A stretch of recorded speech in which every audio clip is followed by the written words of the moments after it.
ನಮಸ್ಕಾರ, ನೀವು ನೋಡ್ತಾ ಇದ್ದೀರಾ ಸುದ್ದಿ ಸಮಯ ನ್ಯೂಸ್ ಚಾನಲ್. ಇದು ಲೋಕಲ್ ಎಕ್ಸ್ಪ್ರೆಸ್. ನಾನು ಮಹರ್ದೊಡ ಕುಳಿಗೆ ಮತ್ತೆ ಒಂದಿಷ್ಟು ಹೊಸ ಸುದ್ದಿಗಳನ್ನ ತೆಗೆದುಕೊಂಡು ನಾವು ನಿಮ್ಮ ಮುಂದೆ ಬರ್ತಾ ಇದ್ದೀವಿ. ಈ ದಿನದ ಪ್ರಮುಖ ಹೆಡ್ಲೈನ್ಸ್ಗಳನ್ನು ನೋಡ್ಕೊಂಡು ಬರೋಣ. ಭಾರತ ಮತ್ತು ಪಾಕಿಸ್ತಾನ ನಡುವೆ ನಡೀತಾ ಇರುವಂತಹ ಯುದ್ಧ, ಭಾರತದ ಸೈನಿಕರಿಗೆ ಅಲ್ಲಾಹ ಇನ್ನಷ್ಟು ಹೆಚ್ಚಿನ ಶಕ್ತಿ ನೀಡಲೆಂದು ನಮಾಜ್ ಮಾಡಿದ ಇಸ್ಲಾಂ ಬಾಂಧವರು. ಬೀದರ್ ನಗರದ ಚಿದ್ರಿ ಹಾಗೂ ಚೌಬಾರ ಜಾಮಿಯಾ ಮಸೀದಿಯಲ್ಲಿ ವಿಶೇಷ ನಮಾಜ್ ಸಲ್ಲಿಕೆ.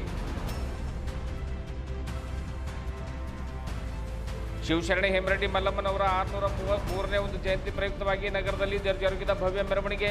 ಅಲಂಕೃತ ಸಾರೋಟಿನಲ್ಲಿ ಮಲ್ಲಮ್ಮನವರ ಭಾವಚಿತ್ರ ಇಟ್ಟು ಪುಷ್ಪನಮನ ಸಲ್ಲಿಸಿದ ಸಮಾಜದ ಬಾಂಧವರು.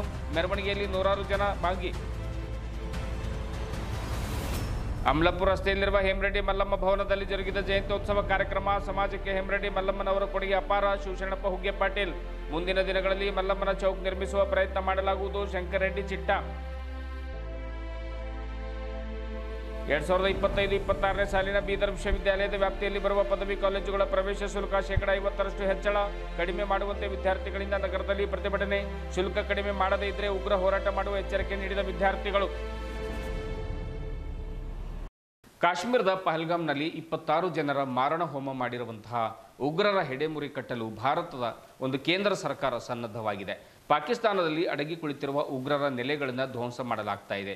ಭಾರತ ಮತ್ತು ಪಾಕ್ ನಡುವೆ ರಣರೋಚಕ ಯುದ್ಧ ನಡೀತಾ ಇದೆ. ಹೀಗಾಗಿ ಭಾರತದ ಸೈನಿಕರಿಗೆ ಅಲ್ಲಾಹ ಇನ್ನಷ್ಟು ಶಕ್ತಿ ಮತ್ತು ಧೈರ್ಯವನ್ನು ನೀಡಲಿ ಎಂದು ಬೀದರ್ ನಗರದ ಚೌಬಾರ ಹಾಗೂ ಚಿದ್ರಿ ಗ್ರಾಮದ ಜಾಮಿಯಾ ಮಸೀದಿಯಲ್ಲಿ ಇಸ್ಲಾಂ ಬಾಂಧವರು ವಿಶೇಷ ನಮಾಜನ್ನು ಮಾಡಿದರು. ಈ ಯುದ್ಧದಲ್ಲಿ ಸೈನಿಕರಿಗೆ ಹಾಗೂ ಅವರ ಕುಟುಂಬದವರಿಗೆ ಯಾವುದೇ ಕಷ್ಟ, ನಷ್ಟ, ಸಾವು, ನೋವುಗಳು ಉಂಟಾಗದಿರಲಿ, ಈ ಯುದ್ಧದಲ್ಲಿ ಭಾರತ ಗೆದ್ದು ಬರಲಿ ಎಂದು ವಿಶೇಷವಾಗಿರ್ತಕ್ಕಂಥ ನಮಾಜನ್ನು ಮಾಡುತ್ತಾ ಇಸ್ಲಾಂ ಬಾಂಧವರು ಸೃಷ್ಟಿಕರ್ತ ಅಲ್ಲಾಹುವಿನಲ್ಲಿ ಪ್ರಾರ್ಥನೆಯನ್ನು ಗೈದರು. ಇದೇ ವೇಳೆ ಸಾವಿರಾರು ಜನ ಇಸ್ಲಾಂ ಬಾಂಧವರು ವಿವಿಧ ಜಾಮಿಯಾ ಮಸೀದಿಗಳಲ್ಲಿ ವಿಶೇಷವಾಗಿ ನಮಾಜನ್ನು ಮಾಡುವಂಥ ಸಂದರ್ಭದಲ್ಲಿ ಹಾಜರಿದ್ದರು.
वाकिफ हैं कि कभी हजरात आप वाकिफ हैं किस अंदाज से उनकी हालात में हमारे हम सब इनफरादी तौर पर, इज्तिमाई तौर पर रब्बुल आलमीन की बारगाह में हम दुआ करें कि पाक परवरदिगार हमारे इस वतन अजीज़ की हिफाजत फरमा और वतन अजीज़ की सालियत अता फरमा, अमन सलामती अता फरमा और हमारी फौज की इस मुल्क की फौज की मदद और नुसरत फरमा दे।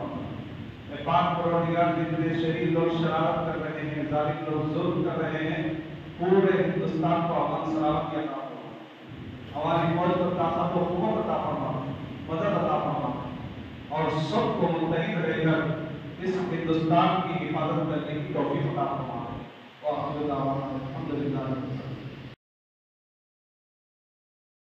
ಜಿಲ್ಲಾಡಳಿತ ಹಾಗೂ ಜಿಲ್ಲಾ ಪಂಚಾಯತ್ ಕನ್ನಡ ಮತ್ತು ಸಂಸ್ಕೃತಿ ಇಲಾಖೆ ವತಿಯಿಂದ ನಗರದಲ್ಲಿ ಜರುಗಿದ ಶಿವಶರಣೆ ಹೇಮರೆಡ್ಡಿ ಮಲ್ಲಮ್ಮನವರ 603ನೇ ಜಯಂತಿ ಉತ್ಸವದ ಪ್ರಯುಕ್ತವಾಗಿ ಜಿಲ್ಲಾಧಿಕಾರಿಗಳ ಕಚೇರಿಯಿಂದ ಭವ್ಯ ಮೆರವಣಿಗೆ ಜರುಗಿತು. ಅಲಂಕೃತ ಸಾರೋಟಿನಲ್ಲಿ ಪುಷ್ಪಾಲಂಕಾರದೊಂದಿಗೆ ಹೇಮರೆಡ್ಡಿ ಮಲ್ಲಮ್ಮನವರ ಭಾವಚಿತ್ರವನ್ನಿಟ್ಟು ಮೆರವಣಿಗೆಯನ್ನು ನಡೆಸಲಾಯಿತು. ಜಿಲ್ಲಾಧಿಕಾರಿಗಳ ಕಚೇರಿಯಿಂದ ಶಿವಾಜಿ ವೃತ್ತ, ಭಗತ್ ಸಿಂಗ್ ವೃತ್ತ, ಬಸವೇಶ್ವರ ವೃತ್ತ, ಬೊಮ್ಮಗೊಂಡೇಶ್ವರ ವೃತ್ತದ ಮೈಲೂರು ಕ್ರಾಸ್, ಚೆನ್ನಮ್ಮ ವೃತ್ತದ ಮಾರ್ಗವಾಗಿ ಗುಂಪಾ ಸಮೀಪದ ಅಮಲಾಪುರ ರಸ್ತೆಯಲ್ಲಿರುವಂತಹ ಹೇಮರೆಡ್ಡಿ ಮಲ್ಲಮ್ಮ ಭವನವರೆಗೆ ಮೆರವಣಿಗೆ ಭವ್ಯ ರೀತಿಯಿಂದ ಸಾಗಿತು. ನೂರಾರು ಜನ ಯುವಕರು ಬೈಕ್ ರ್ಯಾಲಿ ಮುಖಾಂತರವಾಗಿ ಹೇಮರೆಡ್ಡಿ ಮಲ್ಲಮ್ಮನವರ ಒಂದು ಜಯಂತಿಯಲ್ಲಿ ಪಾಲ್ಗೊಂಡಿದ್ದು ಬಹಳ ಆಕರ್ಷಕವಾಗಿತ್ತು. ಎಲ್ಲೆಡೆ ಹೇಮರೆಡ್ಡಿ ಮಲ್ಲಮ್ಮನವರ ಭಾವಚಿತ್ರ ಇರುವಂತಹ ಧ್ವಜಗಳು ನಗರದಲ್ಲಿ ರಾರಾಜಿಸುತ್ತಿದ್ದವು. ಇದೇ ವೇಳೆ ನೂರಾರು ಜನ ರೆಡ್ಡಿ ಸಮಾಜದ ಬಾಂಧವರು ಮೆರವಣಿಗೆಯಲ್ಲಿ ಹಾಗೂ ಬೈಕ್ ರ್ಯಾಲಿಯಲ್ಲಿ ಪಾಲ್ಗೊಂಡು ಸಂತಸಪಟ್ಟರು.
ಶಿವಶರಣೆ ಹೇಮರೆಡ್ಡಿ ಮಲ್ಲಮ್ಮನವರ 603ನೇ ಜಯಂತಿ ಕಾರ್ಯಕ್ರಮ ಜಿಲ್ಲಾಡಳಿತದ ವತಿಯಿಂದ ಅಮಲಾಪುರ ರಸ್ತೆಯಲ್ಲಿರುವಂತಹ ರೆಡ್ಡಿ ಭವನದಲ್ಲಿ ಸಂಭ್ರಮ ಮತ್ತು ಸಡಗರದ ಮಧ್ಯೆ ಜರುಗಿತು. ಕಾರ್ಯಕ್ರಮವನ್ನು ಪೌರಾಡಳಿತ ಸಚಿವ ರಹೀಂ ಖಾನ್ ಉದ್ಘಾಟನೆಯನ್ನು ನೆರವೇರಿಸಿದರು. ವಿಶೇಷ ಉಪನ್ಯಾಸ ನೀಡಿದ ನಿವೃತ್ತ ಪ್ರಾಚಾರ್ಯರಾದ ಶಿವಶರಣಪ್ಪ ಹುಗ್ಗೇಪಾಟೀಲ್ ಅವರು ಮಾತನಾಡಿ, ಹೇಮರೆಡ್ಡಿ ಮಲ್ಲಮ್ಮನವರ ಕೊಡುಗೆ ಈ ಸಮಾಜಕ್ಕೆ ಅಪಾರವಾಗಿದೆ. ಅವರ ಜೀವನವೇ ಒಂದು ಅದ್ಭುತವಾಗಿದೆ. ತ್ಯಾಗ, ತಾಳ್ಮೆ, ಮಮತೆಯನ್ನು ಮೈಗೂಡಿಸಿಕೊಂಡು ಹಲವಾರು ಜನರಿಗೆ ಶರಣರನ್ನಾಗಿ ಪರಿವರ್ತನೆ ಮಾಡಿದ ಕೀರ್ತಿ ಅವರಿಗೆ ಸಲ್ಲುತ್ತದೆ. ಶತಮಾನಗಳಿಂದಲೂ ರೆಡ್ಡಿ ಸಮಾಜ ಭಕ್ತಿ ಮತ್ತು ಪ್ರೀತಿಯಲ್ಲಿ ಅತ್ಯಂತ ಶ್ರೀಮಂತ ಸಮಾಜವಾಗಿದೆ. ಮುಂದಿನ ದಿನಗಳಲ್ಲಿ ಬೀದರ್ ನಗರದಲ್ಲಿ ಹೇಮರೆಡ್ಡಿ ಮಲ್ಲಮ್ಮನವರ ಜಯಂತಿಯ ಜೊತೆಗೆ ಒಂದು ವೃತ್ತವನ್ನು ಸ್ಥಾಪಿಸುವಂಥ ಪ್ರಯತ್ನ ಸಮಾಜದ ಬಾಂಧವರು ಮಾಡಬೇಕು ಮತ್ತು ಮಲ್ಲಮ್ಮನವರ ಜಯಂತಿ ಕೇಂದ್ರ ಸರ್ಕಾರದಿಂದಲೂ ಕೂಡ ಆಚರಣೆ ಮಾಡುವಂತೆ ರಾಷ್ಟ್ರಪತಿಗಳಿಗೆ ನಾವೆಲ್ಲರೂ ಸೇರಿ ಮನವಿಯನ್ನು ಸಲ್ಲಿಸೋಣ ಎನ್ನುವಂಥ ಮಾತನ್ನು ಹುಗ್ಗೇಪಾಟೀಲ್ ಅವರು ಹೇಳಿದರು. ಜಿಲ್ಲಾ ರೆಡ್ಡಿ ಸಮಾಜ ಸಂಘದ ಅಧ್ಯಕ್ಷರಾದ ಶಂಕರ್ ರೆಡ್ಡಿ ಚಿಟ್ಟ ಮಾತನಾಡಿ, ನಗರದಲ್ಲಿ ಹೇಮರೆಡ್ಡಿ ಮಲ್ಲಮ್ಮನವರ ವೃತ್ತ ಸ್ಥಾಪಿಸುವ ಕುರಿತು ಸಮಾಜದ ಮುಖಂಡರ ಜೊತೆ ಚರ್ಚಿಸಿ ಮುಂದಿನ ಹೋರಾಟದ ರೂಪುರೇಷೆ ನಿರ್ಮಿಸಲಾಗುವುದು ಎಂದು ಹೇಳಿದರು. ಇಂದು ರೆಡ್ಡಿ ಭವನ ಭವ್ಯವಾಗಿ ನಿರ್ಮಾಣವಾಗಿದೆ. ಆದರೆ ಅದರ ಸಾಕಷ್ಟು ಕಟ್ಟಡ ನಿರ್ಮಾಣದ ಕಾಮಗಾರಿ ಇನ್ನೂ ಬಾಕಿ ಇದೆ. ಭವನಕ್ಕೆ ಇನ್ನೂ ಹೆಚ್ಚಿನ ಅನುದಾನದ ಕೊರತೆ ಇದೆ. ಭವನದ ಕಾಮಗಾರಿ ಪೂರ್ಣಗೊಂಡ ನಂತರ ಸಚಿವ ರಾಮಲಿಂಗಾರೆಡ್ಡಿ, ಸೌಮ್ಯ ರೆಡ್ಡಿ ಸೇರಿದಂತೆ ಹಲವು ಸಚಿವರು ಈ ಒಂದು ಮುಖಂಡರ ಜೊತೆ ಚರ್ಚಿಸಲಾಗುವುದು. ಜೊತೆಗೆ ಹೇಮರೆಡ್ಡಿ ಮಲ್ಲಮ್ಮನವರ ಜೀವನ ಮತ್ತು ಆದರ್ಶಗಳನ್ನು ಜನಮನಗಳಿಗೆ ತಲುಪಿಸಲು ಮುಂದಿನ ಅಭಿವೃದ್ಧಿಯ ರೂಪುರೇಷೆ ನಿರ್ಮಿಸಲಾಗುವುದು ಎಂದು ಹೇಳಿದರು. ಇದೇ ವೇಳೆ ರೆಡ್ಡಿ ಸಮಾಜದ ಸಾವಿರಾರು ಜನ ಮಹಿಳೆಯರು, ಮುಖಂಡರು, ಯುವಕರು, ಮಕ್ಕಳು ಉಪಸ್ಥಿತರಿದ್ದರು. ಕೊನೆಗೆ ಒಂದು ರೆಡ್ಡಿ ಭವನದಲ್ಲಿ ಜಯಂತಿಯ ಸಂದರ್ಭದಲ್ಲಿ ಮಹಾಪ್ರಸಾದದ ವ್ಯವಸ್ಥೆಯನ್ನು ಮಾಡಲಾಗಿತ್ತು.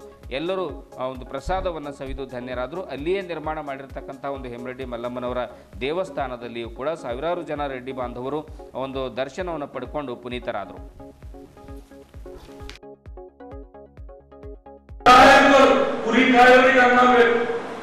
ಬೇಕಾದ್ರೆ ಕುಂಬಾರಿಗನ್ನ ಬೇಕು, ಕಂಬಾರಿಗನ್ನ ಬೇಕು, ಹಡಪದರಿಗನ್ನ ಬೇಕು, ಬೇಕಾದ್ರೆ ಎಲ್ಲಾ ಸಮುದಾಯದವರಿಗೆ 102 ಕಾಯಕದವರವ ಆ ಅನ್ನ ಯಾರು ಕೊಡ್ತೀವಿ? ನಮ್ಮ ನೇಗಿಲು ಕಾಯಿಗಳು ಕೊಡ್ತೀವಿ. ಅದಕ್ಕೆ ನಮಗೆ ರೆಡ್ಡಿಗಳಿಗೆ ಏನಂತಾರ ಅನ್ನದಾತರು ಅಂತ ಕರೆಯಬೇಕು. ಅದಕ್ಕೋಸ್ಕರ ಇಂಥ ಅದ್ಭುತವಾಗಿರ್ತಕ್ಕಂಥ ಇತಿಹಾಸವನ್ನು ಹೊಂದಿರತಕ್ಕಂಥ ಎಲ್ಲ ನನ್ನ ರೆಡ್ಡಿ ಸಮಾಜದ ಅಣ್ಣ ತಮ್ಮಂದಿರಿಗೆ ಸಮಯ ಜಾಸ್ತಿ ಆಗಿದೆ. ಆದರೂ ಕೂಡ ತಾವೆಲ್ಲರೂ ಶಾಂತ ರೀತಿಯಿಂದ ಕುಳಿತು ನಮ್ಮ ಹೇಮರೆಡ್ಡಿ ಮಲ್ಲಮ್ಮ ತಾಯಿಯ ಜೀವನದ ಸಂದೇಶಗಳನ್ನ ಕೇಳ್ತಾ ಇದ್ರಿ. ಅದಕ್ಕೋಸ್ಕರ ಆ ತಾಯಿಯ ಆಶೀರ್ವಾದ ನಮ್ಮ ಸಮಾಜಕ್ಕಿದೆ. ಇವತ್ತು ಅನೇಕ ಜನ ಇದ್ದಾರೆ, ನಾವೆಲ್ಲ ನೋಡ್ತಾ ಇದ್ದೀವಿ. ಇವತ್ತು ಯಾಕಂತ ಹೇಳಿದ್ರೆ ನಾವೆಲ್ಲರೂ ಒಂದು ಬಳ್ಳಿಯಲ್ಲಿ ಸೇರುವ ತನಕ ನಮ್ಗೆ ಹೀಗೆ ಸೈಡ್ಲೈನ್ ಮಾಡ್ತಾರೆ. ಇವತ್ತು ನಾವು ನೋಡ್ತಾ ಇದ್ದೀವಿ 7 ಸಲ ಸೋಲಿಲ್ಲದ ಸರ್ಕಾರ ಯಾರಿದ್ದಾರೆ? ರಾಮಲಿಂಗ ರೆಡ್ಡಿ ಇದ್ದಾರೆ. ಸತ್ಯವಾಗಿ ಹೇಳಬೇಕಂದ್ರೆ ಸಿಎಂ ಯಾರಾಗಬೇಕು? ರಾಮಲಿಂಗ ರೆಡ್ಡಿ ಅವರಾಗಬೇಕು. ಹೌದಾ? ಹಿಂದೆ ಎಸ್ ಕೆ ಪಾಟೀಲ್ ಅವರು, ಕೆ ಎಸ್ ಪಾಟೀಲ್ ಅವರಿಗೆ ತಪ್ಪಬೇಕು. ಅದಕ್ಕೋಸ್ಕರ ಮುಂಬರುವ ದಿನಗಳಲ್ಲಿ ನಾವೇನ್ ಮಾಡ್ತಾ ಇದ್ದೀವಿ? ಆಲ್ ಓವರ್ ಇಂಡಿಯಾದಲ್ಲಿ ಅಲ್ಲಿ ಬಿಹಾರದಲ್ಲಿನ ಕುರ್ಮಿಗಳು, ಇಲ್ಲಿನ ರಡಿಯಾರಗಳು, ಇಲ್ಲಿನ ರೆಡ್ಡಿಗಳು, ಮಹಾರಾಷ್ಟ್ರದಲ್ಲಿರ್ತಕ್ಕಂಥ ಕುರುಮಿಗಳು, ಬಿಹಾರದಲ್ಲಿರ್ತಕ್ಕಂಥ ಕುರುಮಿಗಳು, ಎಲ್ಲೆಲ್ಲಿ ನೇಗಿಲ ಹಿಡಿತರ ಯಾರ್ಯಾರು ಅವರ ಇತಿಹಾಸವನ್ನು ಹುಡುಕಿ ಎಲ್ಲಿ ನೇಗಿಲಿದೆ ಅಲ್ಲಿ ರೆಡ್ಡಿ ಯಾರಿದ್ದಾರೆ, ಅಲ್ಲಿ ಅನ್ನ ಇದೆ. ಅದಕ್ಕೋಸ್ಕರ ನಾವೆಲ್ಲ ಒಂದೇ ತಾಯಿಯ ಮಕ್ಕಳು ಅಂತ ಇವತ್ತು ನಾವು ಘೋಷಣೆ ಮಾಡಿ ಮುಂದಿನ ದಿನಮಾನಗಳಲ್ಲಿ ನಮ್ಮ ಸಾಮ್ರಾಜ್ಯವನ್ನು ನಾವೆಲ್ಲರೂ ಕಟ್ಟಬೇಕಾಗಿದೆ ಅಂತಕ್ಕಂಥ ಮಾತು. 603ನೇ ಹೇಮಡಿ ಮಲ್ಲಮ್ಮ ಜಯಂತಿಯವರ ನಿಮಿತ್ತ ಈ ಕಾರ್ಯಕ್ರಮದಲ್ಲಿ ನಮ್ಮ ಹೇಮಡಿ ಮಲ್ಲಮ್ಮ ಸಮುದಾಯದಲ್ಲಿ ಸರ್ಕಾರ ವತಿಯಿಂದ ಆಚರಿಸಲಾಯಿತು. ನಾವು ಸಮಾಜ ಬಾಂಧವರು ಈ ಒಂದೇ ದಿವಸ ಕಾರ್ಯಕ್ರಮ ಇಲ್ಲ, 2 ದಿವಸದ ಕಾರ್ಯಕ್ರಮ ಮಾಡ್ತಾಯಿದ್ದೀವಿ. ನಿನ್ನೆ ಕಳಸೋತ್ತ ಮಹಿಳೆಯರಿಂದ ಹಾಗೂ ದೀಪೋತ್ಸವ ಹಾಗೂ ಮೆರವಣಿಗೆ ಕಾರ್ಯಕ್ರಮ ಮುಗೀತು. ಮತ್ತು ಬೆಳಗ್ಗೆ ಪಾಪನಾಶದಿಂದ ರ್ಯಾಲಿ ಇತ್ತು. ಎಲ್ಲ ನಮ್ಮ ಯುವಕರು ಎಲ್ಲ ಸಮಾಜ ಮುಖಂಡರು ಸೇರಿ ರ್ಯಾಲಿ ಮುಖಾಂತರ DCF ಬಂದು DCFನಲ್ಲಿ ಸರ್ಕಾರಿ ಕಾರ್ಯಕ್ರಮ ಮುಗಿಸ್ಕೊಂಡು ಅಲ್ಲಿನ ಮೆರವಣಿಗೆ ಮುಖಾಂತರ ಮತ್ತೆ ಇಲ್ಲಿ ಭವನಕ್ಕೆ ಬಂದು ಇಲ್ಲಿ ಕಾರ್ಯಕ್ರಮದ ಎಲ್ಲ ಬಂದ ಸರ್ಕಾರ ವತಿಯಿಂದ ಆಚರಿಸಿದಂಥ ಕಾರ್ಯಕ್ರಮ ಮುಗಿಸ್ಕೊಂಡು ಇವತ್ತು ಸಮಾಜದ ವತಿಯಿಂದ ಹೇಮಡಿ ಮಲ್ಲಮ್ಮ ಭವನ ನಿರ್ಮಾಣ ಮಾಡಿದ್ರಿಂದ ನಾವೆಲ್ಲ ಇಲ್ಲೇ ಆಚರಿಸ್ತಾ ಇದ್ದೇವೆ. ಇದು ನಮ್ಮ ಸಮಾಜ, ಈ ಭವನ ಸಮಾಜಗೋಸ್ಕರ ಒಂದೇ ಅಲ್ಲ, ಎಲ್ಲ ಸಮಾಜಗೋಸ್ಕರ ಮಾದರಿಯಾಗಿ ಮಾಡಬೇಕಂತ ನಾವು ಮಾಡಿದ್ದೀವಿ. ಮತ್ತು ಮುಂದಿನ ದಿನಗಳಲ್ಲಿ ನಾವು ಇಲ್ಲಿ ಬಡ ಮಕ್ಕಳಿಗೆ ಹಾಸ್ಟೆಲ್ಸು ಫ್ರೀಯಾಗಿ ಹಾಸ್ಟೆಲ್ಸು ಮಾಡಬೇಕಂತ ಎಲ್ಲ ಸಮಾಜ ಮಕ್ಕಳೆಲ್ಲ ನಿರ್ಣಯ ತಗೊಂಡಿದ್ದೀವಿ. ಹಾಗೆ ಇವತ್ತು ಭಾಳ ವಿಜೃಂಭಣೆಯಿಂದ ಸಹಿತ ಇಲ್ಲಿಂದ ಬಂದಂಥ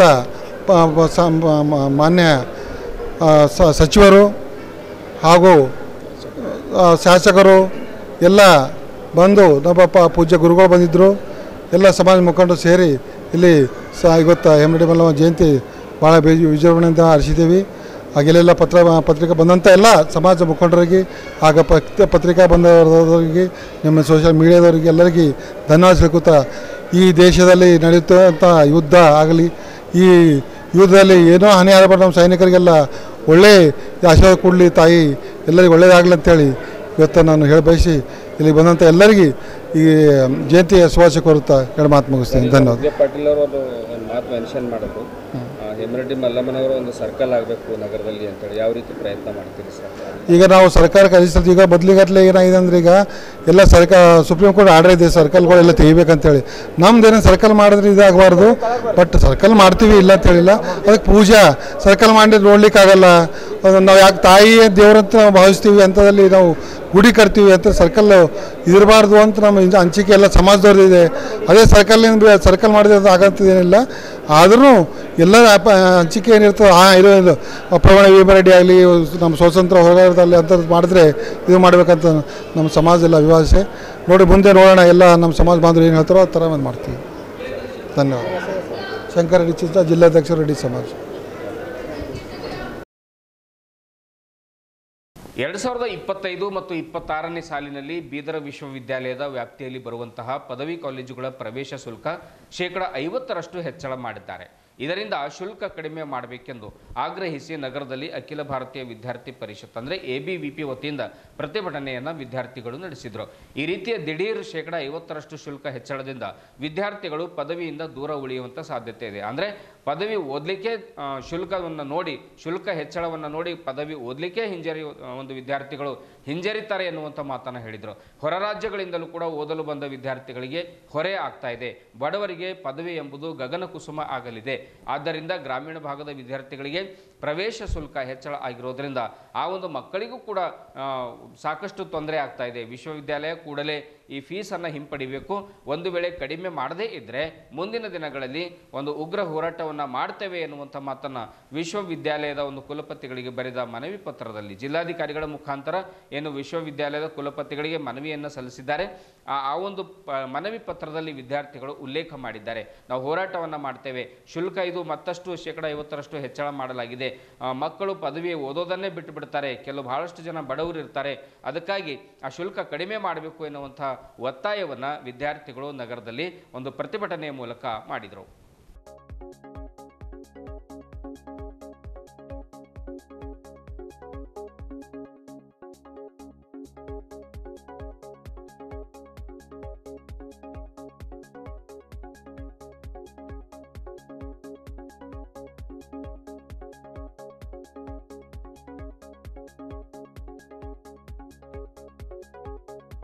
ಇದುವರೆಗೂ ಸುದ್ದಿ ಕೊಟ್ಟಿರುವ ನಾನು ಮಹರ್ದೊಡ್ಡ ಆಕಳಿಗೆ ಮತ್ತೆ ಮುಂದಿನ ವಾರ್ತೆಗಳೊಂದಿಗೆ ಭೇಟಿಯಾಗೋಣ. ವಂದನೆಗಳು.